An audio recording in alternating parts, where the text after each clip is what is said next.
Hello dear student, welcome in the class of EVS. Okay, today we are discussing about class 5th EVS.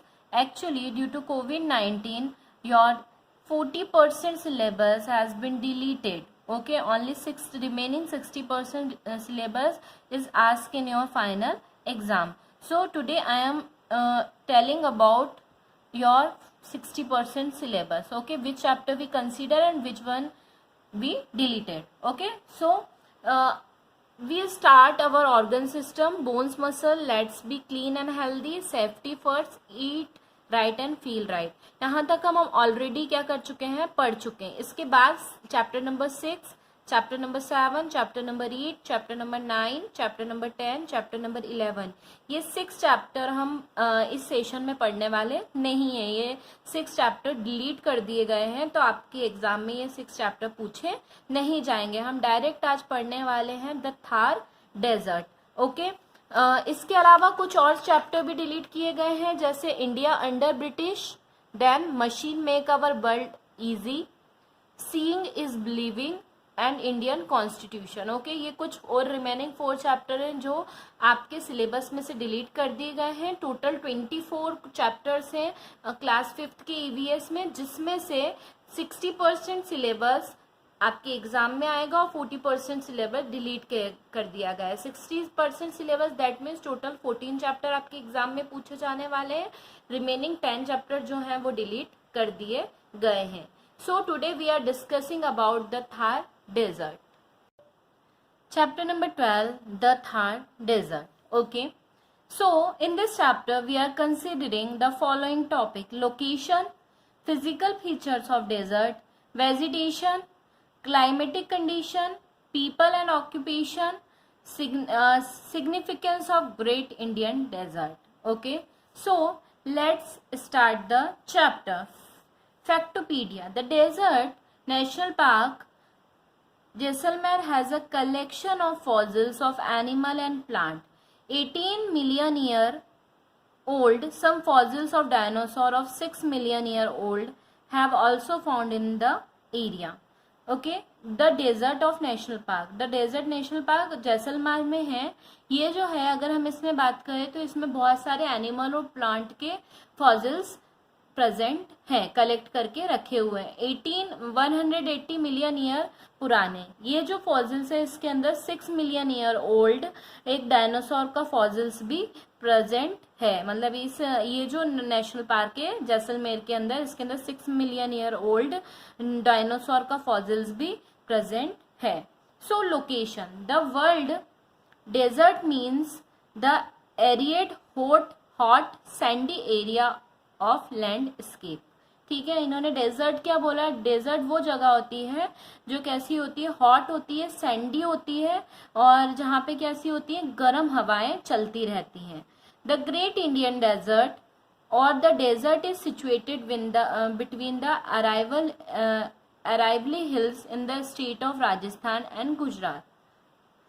क्या बोला इन्होंने? ये जो great Indian desert है और इसको थार डेजर्ट के नाम से भी जाना जाता है, जो अरावली हिल्स में प्रेजेंट है. अरावली हिल्स कहाँ पे प्रेजेंट है? राजस्थान और गुजरात के बीच में, इन दोनों स्टेट के बीच में अरावली हिल्स देखने को मिलती है, और ये अरावली हिल्स में ही हमको थार डेजर्ट या द ग्रेट इंडियन डेजर्ट देखने को मिलता है. It is also cover some area of Pakistan, Punjab as well. ठीक है, इसने क्या पाकिस्तान और पंजाब के भी कुछ एरियाज को कवर कर रखा है. The maximum area of the desert is covered in the Rajasthan. इसका मैक्सिमम एरिया कहाँ पे किसने कवर कर रखा है? राजस्थान ने कवर कर रखा है. और वो टोटल एरिया कितना है इंडिया के अंदर? 2 लाख स्क्वायर फीट का. कितना? 2 लाख स्क्वायर फीट एरिया के अंदर ये थार डेजर्ट जो है वो फैला हुआ है. Physical features of desert. Physical features. The desert possess undulating surface with a big small sand dunes and separated by the sandy plain and low unproductive hills called bhakra in the native language. क्या बोला इन्होंने, ये जो desert है ये कहाँ पे एक लोअर सरफेस बहुत बड़े ग्राउंड की तरह होता है, बिग और स्मॉल सैंडी डन्स, मतलब छोटे छोटे और बड़े बड़े रेत के कण यहाँ पे होते हैं। ये क्या होता है, कहीं पे प्लेन एरिया होता है, कहीं पे ऐसे गड्ढे होते हैं, कहीं पे हिली एरिया होता है। और लोकल लैंग्वेज में इसको, या नेटिव लैंग्वेज जिसे बोला जाता है, उसमें से भाकर्स कहा जाता है। द सैंडी डन्स आर हिली of low sand situated by the activity of wind, है ना। देखिए आपको डायग्राम के अंदर दिख रखा है, यहाँ पे कहीं पे ऐसे पहाड़ बन जाते हैं रेत के और कहीं पे ऐसे गड्ढे हो जाते हैं। ये सारी क्यों होता है, विंड की एक्टिविटी के कारण होता है। They are continue motion and keep on changing shape and size, क्योंकि हवा के कारण ये सैंड्स जो होती हैं कंटिन्यू क्या होती हैं, अपनी साइज को चेंज करती रहती हैं, और साइज को चेंज करने के साथ साथ ये जो होती हैं इनका शेप साइज भी चेंज होता रहता है। Some old one are stable may reaches up to height of 500 feet, है ना। कुछ ओल्ड वन जो है वो स्टेबल होते हैं और कहाँ की कितनी हाइट तक हो जाते हैं, 500 फीट की हाइट तक इनके ऊंचे ऊंचे पहाड़ बन जाते हैं। Hot and dry wind during the day time keep sand dunes change their position, है ना। हॉट और ड्राई विंड मतलब दिन के समय कैसी हवाएं चलती है, हॉट और ड्राई विंड चलती है, सूखी हवाएं चलती हैं, जो इस सैंड डन्स को क्या कर देती हैं, इनकी सैंड डन्स की पोजीशन में चेंज लाती रहती है। Not the entire stretch of desert arid and dry, है ना।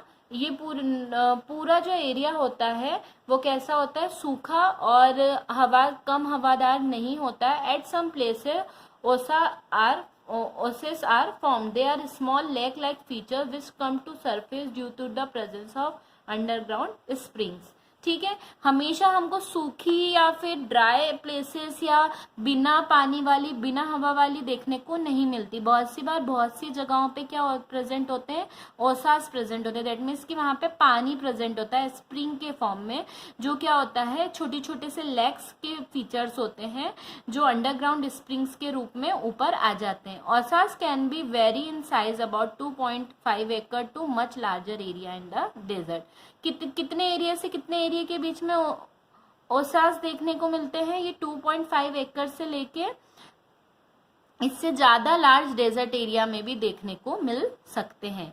Many settling tribes around there area become of the available of free water for the consuming and irrigation plant and tree can be see around the area. Many settlement tribes around their area because of the available of fresh water. ठीक है, इसको fresh water को consume करने के लिए और irrigation करने के लिए बहुत सारे ट्राइब्स जो हैं वो वहाँ आसपास देखने को मिलते हैं। प्लांट और ट्री जो होते हैं can be seen around this area, और इसी एरिया के बीच में प्लांट और ट्रीज भी देखने को मिलते हैं। See the diagram, this diagram show the oases. इस तरीके से पूरा जंगल है, जंगल के बीच में कहीं पे पानी के छोटे छोटे से लेक्स या स्प्रिंग देखने को मिलेंगे, जहाँ पे आपको बहुत सारे पेड़ पौधे भी देखने को मिल सकते हैं, और यहाँ पे छोटी मोटी प्रजातियां भी आके रहने लगती है क्योंकि यहाँ पे पानी और पेड़ सब होने के कारण। Waters are scary in the desert. Seasonal rainwaters collect in the reservoir and tank for the domestic use. Apart from the well and tank, canal are main the source of water. ठीक है, यहाँ पे पानी की कमी होने के कारण डेजर्ट में क्या होता है, पानी की कमी होती है, इसलिए सीजन में क्या किया जाता है, रेन वाटर को रिजर्वायर्स और टैंक के अंदर कलेक्ट करके रखा जाता है डोमेस्टिक यूज के लिए, घरेलू उपयोग के लिए, और बाकी जो होता है वेल और टैंक के फॉर्म में या कैनाल्स के फॉर्म में सोर्स ऑफ वाटर को ये यूज करते हैं। The Indira Gandhi Canal in the north part irrigation a vast portion of the Thar desert. This canal has brought about the prosperity and fertility in the burial land of the Rajasthan. See the diagram, Indira Gandhi Canal. अगर हम बात करें Thar desert का mostly हिस्सा जो होता है उसका इरिगेशन कहाँ से किया जाता है, नॉर्थ पार्ट में एक कैनाल बनाई गई है that is called Indira Gandhi canal. इसके वाटर को यूज करके और इस पानी को यूज करके वहाँ की बेरियर मतलब बंजर भूमि जो होती है राजस्थान की उसको उपजाऊ बनाया गया है, उसको फर्टाइल बनाया गया है. Camel is the transport in the Thar desert because it is very difficult to use vehicle in the shifting sand. The camel has been gifted some unique features by nature because of which it is earned the title of ship of the desert. It can walk on the hot dry sand with the broader padded feet. अगर हमको desert के कोई भी desert हुआ, जैसे Thar desert हुआ या कोई भी डेजर्ट हुआ, उसके अंदर अगर हमें ट्रांसपोर्टेशन करना पड़ता है तो वहाँ पे हम व्हीकल्स यूज़ नहीं कर सकते, क्योंकि उनका रेतीली जगहों पे उनका चलना काफ़ी टफ हो जाता है. वहाँ पे कैमल को एज अ ट्रांसपोर्टिव मटेरियल यूज़ किया जाता है. कैमल के अंदर बहुत सारे नेचुरल यूनिक फीचर्स देखने को मिलते हैं, जिसके कारण ही उसे शिप ऑफ द डेजर्ट के नाम से भी जाना जा सकता है या जाता है. इनके पैर का भी ब्रॉडर होते हैं और पैडेड फीट होते हैं, जिसके कारण ये हॉट और ड्राई सैंड में भी इजीली चल लेते हैं. Okay, so that's why they are called the ship of the desert. Vegetation का मतलब होता है कि वहाँ पे किस तरीके के मतलब प्लांट्स और ये सब देखने को मिलते हैं. Natural vegetation in the arid climate in the scarcity and consistent of perennial and epiphermal plant. They are perennial plant of prickle, thorns, stunted scrub that occur in the open clump formation at some interval. They are desert scrub vegetation and ephemeral plant boom only during rain season, disappear after that. मतलब इन्होंने क्या बोला कि ये जो होते हैं vegetation, natural vegetation कैसी होती है, वहाँ पे हवाएं कम होती है, मॉइस्चर कम होता है एयर में, और पानी की कमी होने के कारण वहाँ पे प्री एनुअल प्लांट देखने को मिलते हैं या फिर सीजनल प्लांट देखने को मिलते हैं. प्री एनुअल प्लांट जो होते हैं उनके अंदर कांटे और काफ़ी पफी से होते हैं, ताकि इनके अंदर वाटर का लॉस ना हो सके. और ये कैसे होते हैं, एपीमर के प्लांट जो होते हैं वो सिर्फ रेनी सीजन में ही देखने को मिलते हैं, उसके बाद वो डिसअपियर हो जाते हैं. The sandy soil of the desert become fertile with the sufficient supply of water. Agriculture produce in the many form of kharif crop which are grown in the summer season and harvested in the September and October. The crop include बाजरा, ज्वार, मेज, शीशम, seed and groundnut. Sandy soil होने के कारण desert जो है उसके अंदर fertility देखने को नहीं मिलती, क्योंकि उसके अंदर सफिशिएंट वाटर होल्डिंग कैपेसिटी नहीं होती है. एग्रीकल्चर प्रोडक्शन के लिए यहाँ पे सिर्फ खरीफ क्रॉप लगती है जो समर सीजन में लगाई जाती हैं, और उनका हार्वेस्टिंग सितंबर टू अक्टूबर के बीच में किया जाता है. और इस तरीके के जो सॉइल क्वालिटी है, इसके में से बाजरा, ज्वार, मक्का, ये ग्राउंडनट और शीशम, यही कुछ पौधे देखे जा सकते हैं. Okay, so today we are discussing about Thar desert, their physical features, their vegetation. In next class we are discussing about climatic condition and people and occupation. Okay, so today's lecture is finished. Now we will discuss in next lecture climatic condition and people and their occupation. Till then student, have a nice day. Goodbye.